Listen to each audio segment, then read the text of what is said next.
Ang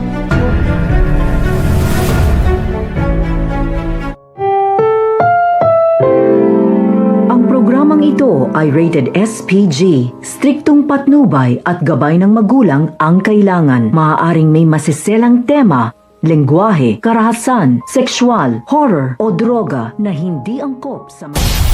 Welcome back mga ka-episode plus at narito mga dapat nating abangan dito nga lang sa Abot Kamay na Pangarap kung saan itong si Doc Benitez ay patuloy pa rin nga ang pagsiselos nga nito kay Lynette, kay Doc Tanyag dahil nakita niya nga rito na magkasama na naman ang dalawa at sa pagkainit ng ulo nga niya ay tinapon niya nga isang baso kaya tinamaan nga itong si Lynette na nagkaroon nga ng sugat nga ito nga sa braso. Dito naman nga dadalawin nga ni Annalyn ang kanyang ina. Kaya naman magugulat nga siya nang hahawakan niya nga ito sa braso ay bigla na nga lang umilag ito nga si Lynette dahil na rin sa kanyang galo sa kanyang braso. Kaya natanong nga nito ni Annalyn kung anong hapang ginagawa sa kanya ito ni Doc Benitez at masama na nga ang kutob nga niya rito. Sa kabilang banda naman nga patuloy pa rin nga ang maitim na balak nga na mag-ama na si Justine at ni Eric upang sa gayon mapabagsak na nga ng tuluyan ang Apex pati na nga rin itong si Giselle.